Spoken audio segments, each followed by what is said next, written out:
जन सुराज आएगा वो थोड़ा पार्टी विद डिफरेंस होगा, बट वो टिपिकल जो पॉलिटिकल पार्टीज करती हैं, रैली गांधी मैदान में बस से लाओ लोगों को भरो वहाँ, वही अभी कर रहे हैं।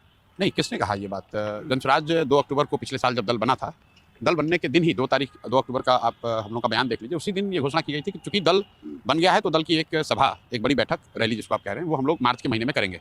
वही मार्च बढ़कर 11 अप्रैल हो गया है। तो दल बनने के जनसुराज की आज तक कोई रैली, कोई बैठक उस तरह की हुई नहीं है राज्य स्तरीय। तो राज्य स्तरीय वही रैली है। इसकी घोषणा 2 अक्टूबर को की गई। 2 अक्टूबर को जो बैठक हुई थी, जो मीटिंग थी, वो तो उन लोगों की थी जो मिलकर दल बना रहे थे उस दिन। दल बनने के बाद ये पहली मीटिंग सभा हो रही है। दूसरी बात, आप कह रहे हैं कि दूसरे दल करते हैं पार्टी विद द डिफरेंस। भाई, जनसंवाद पार्टी विद डिफरेंस का मतलब संवाद का जो कंटेंट होगा वो डिफरेंट होगा। आप क्या कह रहे हैं कि दूसरे दल वाले जनता से संपर्क करते हैं तो जनसुराज जनता से संपर्क ही ना करे? किसी को बस में भर के नहीं लाया जा रहा है। आपने संपर्क किया और आपने बड़े पूरे बहुत खूबसूरत तरीके से संपर्क किया आपने। किया, वही तो कर रहे हैं। 2 साल पैदल चले, अब इससे ज्यादा डिफरेंट क्या करेंगे? आज भी चल रहे हैं, आज भी जा रहे हैं, आज भी गाँव में जा रहे हैं। लेकिन राज्य भर से अगर लोग कहीं आएंगे तो किसी एक जगह ही तो मिल पाएंगे। और हम लोग पहले बापू सभागार में, पहले मैं गाँव में 10-20 लोगों से मिलता था। फिर आपने देखा हम लोग 10,000-15,000 हुए तो बापू सभागार में एक के बाद एक 7-8 बैठकें की गई। फिर उसके बाद वेटनरी ग्राउंड में जब 1-2 लाख लोग हुए तो वेटनरी ग्राउंड में हुआ। जब जनसुराज परिवार उससे बड़ा हो गया है और लोगों की अपेक्षा है कि भाई एक बार हम लोग की बड़ी बैठक होनी चाहिए, तो उस बड़ा मैदान गांधी मैदान है, इसलिए वहाँ अगर मैं ये बोलूँ कि प्रशांत किशोर या जनसुराज जो है अपनी ताकत दिखाएगा कल गांधी मैदान में, तो गलत नहीं, हम ताकत आपको अगस्त में दिखेगी, सितंबर में दिखेगी। अभी ताकत नहीं दिखा रहे हैं। अभी तो जो जनसुराज परिवार है उनकी एक अपेक्षा है, चूंकि राजनीतिक दल बनने के बाद कोई मीटिंग नहीं हुई है, तो उन सब की ऐसी भावना है कि भैया एक बैठक हम लोग की गांधी मैदान में होनी चाहिए। और आप देखिएगा कल जितने लोग आएंगे, मैं आपको और आपके साथ बल्कि अन्य मीडिया साथियों को भी कह रहा हूँ, आप जाइए और जितने लोग आएंगे उसमें लोगों से कैमरा लगाकर पूछिए कि क्या किसी को पैसा देकर या किसी को, ये सारे कार्यकर्ता अपनी दम से आ रहे हैं। कोई बस में भरकर गांव लोग को नहीं लाया जा रहा है। आपके सेल्फ मोटिवेटेड कार्यकर्ता हैं जो आपके साथ जुड़े हुए हैं। आप तो प्रशांत जी इतने 2 साल तक आपने बिहार में यात्रा किया, अगर मैं बोलूं, क्योंकि अब चुनाव सर पे है, अगर मैं बोलूं कि आपको टॉप 3 एजेंडा बिहार में क्या लगता है जिस पर जनसुराज फोकस करेगा? पलायन सबसे बड़ा, बेरोजगारी और पलायन सबसे बड़ा मुद्दा है। दूसरा, यहाँ भ्रष्टाचार बहुत बड़ा मुद्दा है और अफसरशाही और सरकार का जो इकबाल खत्म हो गया है, कहीं ना कहीं सरकार का डर खत्म हो गया। जो बार बार नीचे लोग बता रहे हैं कि एक स्थिति आ गई थी जब राबड़ी जी मुख्यमंत्री थी लालू जी के राज में, तो सरकार का इकबाल ही नहीं था, अपराधी ही चला रहे थे। अब एक स्थिति आ गई है कि नीतीश कुमार के मानसिक शारीरिक स्थिति बहुत बेहतर न होने की वजह से आज जो सरकार चल रही है, कोई नहीं जानता है कि बिहार सरकार चला कौन रहा है। तो चंद अफसर चला रहे हैं जिनका नाम पता सब जान रहे हैं, जिनके बारे में लोग जान रहे हैं, लेकिन कोई उसका औपचारिक सरकार का मुखिया कौन है, चला कौन रहा है, कोई नहीं जानता है। भगवान भरोसे सरकार चल रही है, ये कहें कि अफसरों के भरोसे सरकार चल रही है। तो ये 3 मुद्दे जो हैं, पलायन, भ्रष्टाचार और अफसरशाही एक साथ, और शिक्षा व्यवस्था का ध्वस्त होना। शिक्षा, पलायन और अफसरशाही, भ्रष्टाचार। आपको लगता है कि बिहार की जो पॉलिटिकल जो सिस्टम है उसमें इस तरह के मुद्दे रेजोनेट करते हैं पब्लिक के साथ, या फिर वहां पर जातिवाद ही हावी होता है? क्योंकि मेरा सवाल पूरा करता हूं मैं, क्योंकि मैंने देखा कि जो बाकी पार्टियां करती है वैसे ही प्रशांत किशोर भी टोपी पहन के इफ्तार पार्टी कर रहे हैं, इफ्तार पार्टी में जा रहे हैं। आप पहले बात समझिए। पहली बात तो आप खुद बिहार में लंबे समय से पत्रकारिता करते हैं। जब लोग कहते हैं कि क्या ये मुद्दे बिहार के लोगों में रेजोनेट करते हैं, विकास का, शिक्षा का, पलायन का, रोजगार का, तो हम लोग कहीं ना कहीं बिहार के लोगों की समझदारी पर प्रश्न चिन्ह लगा रहे हैं। अगर विकास का मुद्दा नहीं होता तो कैसे नीतीश कुमार जैसे व्यक्ति को सुशासन बाबू का तगमा मिलता, और कैसे बिहार की जनता उनको 117 सीट देती 2010 में, और वही बिहार की जनता उनको 42 सीट देती है 2020 में। अगर सामाजिक न्याय या विकास मुद्दा नहीं होता तो कैसे लालू जी को 95 में बहुमत आता और उसके बाद वही बिहार की जनता ने उनको 2019 में 0 पर उतार दिया? तो ये मान लेना कि बिहार में कोई विकास, कोई दूसरा कोई मुद्दा ही नहीं है, सिर्फ जाति ही मुद्दा है, तो आप लोग आंकड़ों को देख लीजिए। मतलब लालू जी अपने दम पर सिर्फ एक बार 95 में चुनाव जीते, एक बार पशुपालन चारा घोटाला का मामला पब्लिक में आ गया, एक बार उनकी सरकार को जंगल राज का तगमा मिल गया, उसके बाद लालू जी चाहे जो कुछ भी कर लें वो राज्य का नेतृत्व नहीं कर पाए हैं। एक बार कोविड का जो परेशानी कोविड की हुई 3 महीने और लोगों के सामने जो दिखा, तो उसके बाद नीतीश कुमार सुशासन बाबू नहीं रह गए। वो उनका राजनीतिक जो एक इकबाल होता था, जो उनका प्रभाव था, वो खत्म हो गया। नीतीश कुमार की राजनीतिक चमक कोविड में जो परेशानी हुई उसी दिन खत्म हो गई। और वो आपको चुनाव में भी दिखा कि 117 विधायक वाले, 75 विधायक वाले नीतीश कुमार 42 पर आ गए। लोग कहते चिराग पासवान खड़े हो गए, काट लिया वोट।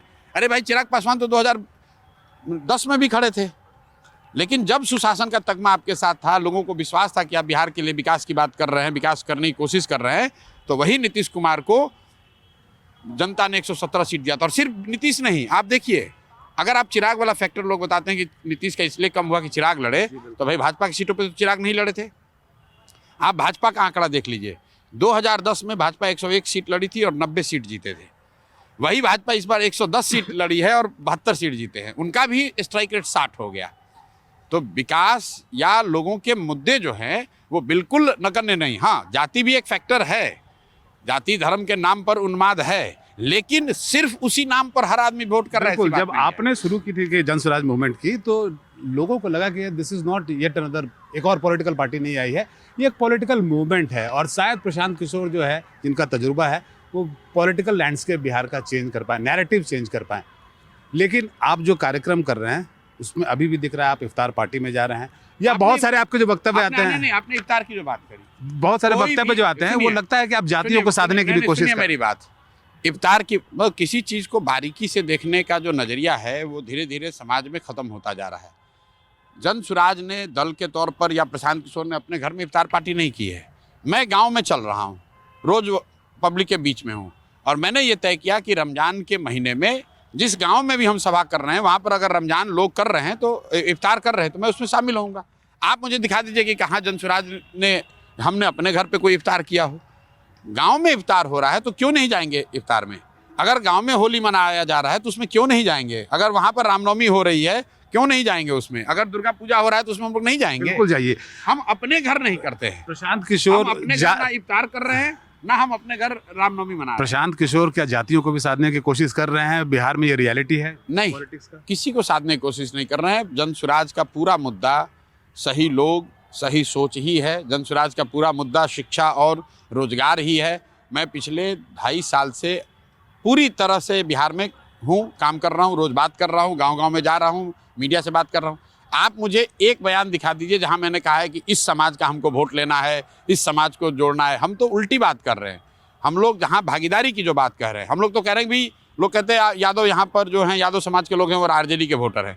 हम कह रहे हैं, आप देखिए सबसे ज़्यादा डिस्ट्रिक्ट प्रेसिडेंट जन स्वराज में कौन है? यादव समाज के लोग हैं। हमने कहा कि नहीं, अगर उनकी संख्या 15% है तो जन स्वराज को, यादव समाज को भी 15% मान लिया कि आप वक्तव्य नहीं दे रहे हैं प्रशांत, लेकिन ये बताइए कि आप जब टिकट देंगे तो इस फैक्टर को ध्यान में रखेंगे? ध्यान में रखने की कोई जरूरत ही नहीं है, क्योंकि जन स्वराज की परिकल्पना में, संविधान में ये बात लिखी हुई है कि जिस समाज की जितनी संख्या है उस समाज से उतने काबिल लोगों को लाकर जगह दी जाएगी। प्रोपोर्शनेटली, बिल्कुल प्रोपोर्शनेटली दिया जाएगा। अगर मुस्लिम समाज की आबादी 18% है तो उनको 40 सीट मिलना चाहिए, लेकिन वो 40 कौन मुस्लिम चुनाव लड़ेंगे? जो 40 सबसे काबिल लोग हैं। क्यों, इसको बात को समझिए। हमारा पहला पैमाना है काबिलियत, लेकिन बिहार में 243 लोग ही तो काबिल नहीं हैं।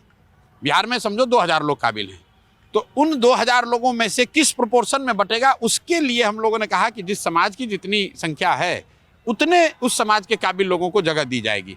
अभी आप 2 दिन पहले देखे होंगे, कोई यहाँ भुइया बैठक हो रहा है। आप लोग पटना में देखते हैं, रोज कोई ना कोई जातीय बैठक होता है। आप 3 वर्ष में दिखा दीजिए कि प्रशांत किशोर किसी जातीय बैठक में कहीं गए हों। तेजस्वी यादव जाके कर भुइया बैठक में बोल रहे हैं, कभी कोई कानूनी का बैठक हो रहा है, कभी कुशवाहा का हो रहा है, कोई ब्राह्मण का हो रहा है, भूमियार का हो रहा है, यादव का हो रहा है। आप मुझे कोई भी मेरा फुटेज, कोई भी कार्यक्रम दिखा दीजिए जहाँ मैं किसी जातीय समूह के बैठक में गया हूँ या किसी एक जाति विशेष की मैंने बात करी है। हम लोग जात की राजनीति से हमें कोई मतलब ही नहीं है। देखिए, तो आप टिकट जब बांटेंगे तभी भी आपको मतलब नहीं होगा? देखिए, आपको मैं बता रहा हूँ, अगर आप राजनीति में हैं तो समाज के हर पहलू की समझ आपको रखनी ही पड़ेगी। जातियों की समझ होना और जातियों की राजनीति करना, ये दोनों दो बात है। मुझे जातियों की समझ हो सकती है, मैं जाति की राजनीति नहीं करता हूँ।